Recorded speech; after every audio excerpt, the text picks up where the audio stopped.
एक योगासन है जिसे साष्टांग कहा जाता है। इस आसन में आप अपने शरीर के 8 बिंदुओं से जमीन को छूते हैं और वहीं रुकते हैं। इस आसन में विशेष रूप से फेफड़े एक खास तरीके से काम करते हैं। इसके कई पहलू हैं, पर हम सिस्टम में ऑक्सीजन का स्तर बढ़ाने की बात कर रहे हैं। इस आसन में पूरा पल्मोनरी सिस्टम अनोखे तरीके से काम करता है। ये उन आम आसनों में से एक है जिसे करते हुए आम तौर पर कई गलतियां होने लगी हैं। हर भक्त को इस मुद्रा में जाना चाहिए, पर निर्देश और समझ की कमी के कारण वो बस जमीन पर लेट जाते हैं। यहाँ शरीर के 8 बिंदुओं को जमीन से छूने या साष्टांग करने का सही तरीका दिखाया जा रहा है। वहीं रुककर आपको सामान्य से थोड़ी गहरी सांस लेनी है। यहाँ माथा, छाती, 2 हाथ, 2 घुटने और पैर के अंगूठे जमीन पर हैं। एड़ियां एक साथ हैं। ऐसे रुकने पर सांस स्वाभाविक रूप से थोड़ी तेज हो जाएगी। इसी तरह बने रहिए, हो सके तो 6 से 7 मिनट तक, वरना 3 मिनट से शुरू करें। 6 से 7 मिनट ऐसा करने के बाद अपने शरीर को आराम दें ताकि पूरा शरीर फर्श को छुए और फिर मकर आसन करें। अगर आप पुरुष हैं तो बाएं हाथ के ऊपर दाहिना हाथ रखें। अगर आप महिला हैं तो बायां हाथ दाहिने के ऊपर रखें, उस पर अपना माथा रखें और अपने शरीर को 3 से 4 मिनट तक आराम करने दें।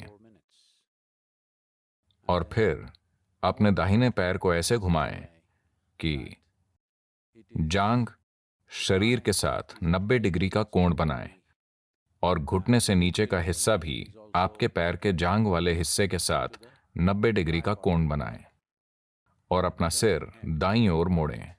आंखें बंद, सामान्य सांस और 3 से 4 मिनट तक इस मुद्रा में आराम करें। और दूसरी तरफ भी ऐसा ही करें। अपने सिर को बाईं ओर मोड़ें। अपने बाएं पैर को ऐसी मुद्रा में लाएं जैसे आप लगभग कुर्सी पर बैठे हों, यानी आपकी जांघ शरीर के बाकी हिस्सों के साथ 90 डिग्री का कोण बनाएं और घुटने के नीचे पिंडली और टांग का अगला हिस्सा भी जांघ के साथ 90 डिग्री पर हो और आपका सिर आपकी हथेलियों पर और बाईं ओर हो। 3 से 4 मिनट तक इस मुद्रा में आराम करें। अब फिर से 6 से 7 मिनट के लिए साष्टांग करें।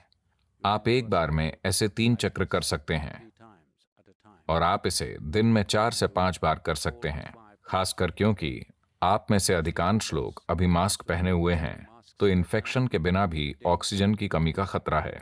इसीलिए अगर आप दिन में 4 से 5 बार ऐसा करते हैं तो आपकी ऑक्सीजन का स्तर जरूर बढ़ जाएगा।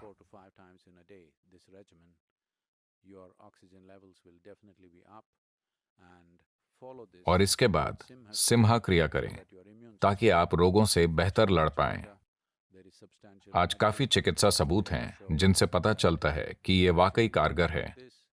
कई विश्वविद्यालयों ने इस पर शोध किए हैं, तो इस पर बहस मत कीजिए, बस ये आसन और क्रिया कीजिए। ये एक पूरा इलाज या बचाव नहीं है, पर हमें समझना होगा कि सेहत भी एक साथ पूरी तरह प्रकट नहीं होती। हमारी सेहत कई कदम जो हम उठाते हैं उसका नतीजा होती है। इस महामारी के समय कृपया ये कदम उठाएं और जितना हो सके ये पक्का करें कि आप उसका शिकार न बने और न ही इसे फैलाएं। नमस्कारम और धन्यवाद। साष्टांग और मकर आसन को खाली पेट की स्थिति में करना चाहिए, यानी नीचे दिए निर्देशों के अनुसार कुछ समय रुककर यह दोनों अभ्यास करें। भरपेट भोजन करने के बाद 4 घंटे रुकें।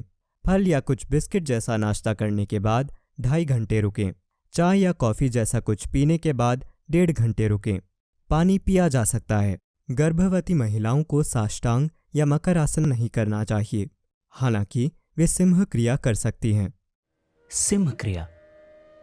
सद्गुरु भेंट कर रहे हैं सिंह क्रिया, एक सरल लेकिन शक्तिशाली योगाभ्यास जो हमारी इम्यूनिटी और हमारे फेफड़ों की क्षमता को बढ़ाता है। सद्गुरु सिंह क्रिया के निर्देश देंगे। यह महत्वपूर्ण है कि आप इन निर्देशों को ठीक से ग्रहण करें। कृपया अगले 10 मिनट विशेष तौर पर बस इसी प्रक्रिया के लिए समर्पित करें।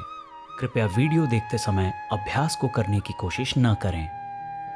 पहले पूरे निर्देशों को सुनें और उसके बाद खुद से इस अभ्यास को करें। तो ये एक सरल सा अभ्यास है। आप में से वो लोग जिन्हें कोई दूसरी शक्तिशाली प्रक्रिया नहीं आती, इससे मदद मिलेगी।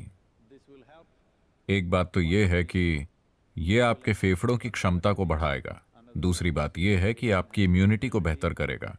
और सबसे बढ़कर, अगर आप इसे आज कर पाते हैं और अगर आप इसे अगले 5 दिन कर पाते हैं और अचानक एक दिन आप इसे नहीं कर पाते, तो इसका मतलब है कि निश्चित रूप से आपको सांस से संबंधित कोई समस्या हो गई है। शायद वो ये वाला वायरस ना हो, लेकिन वो कुछ और हो सकता है। वो चाहे कुछ भी हो, आपको अपनी जांच करानी चाहिए अगर आप पाते हैं कि आप इसे नहीं कर पा रहे हैं।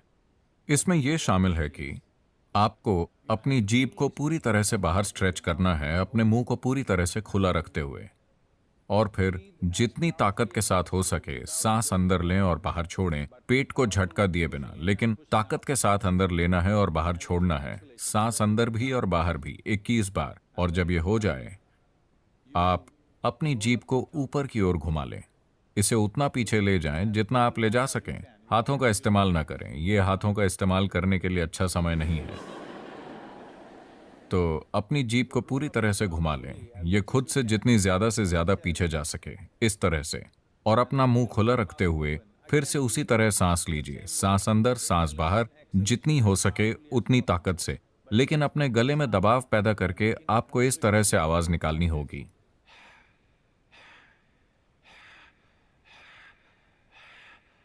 आवाज आनी ही चाहिए। यह महत्वपूर्ण है कि आप गले में, अपने गले के गड्ढे में दबाव पैदा करें और आवाज निकालें। और सांस अंदर, सांस बाहर, पूरी तरह से सांस बाहर, पूरी तरह से सांस अंदर, जितना हो सके उतनी ताकत के साथ, लेकिन पेट को झटका दिए बिना 21 बार और जीभ को ऊपर घुमाकर। पूरी प्रक्रिया के दौरान आपने अपनी आंखें बंद रखी हैं। आप पूरी सांस लीजिए।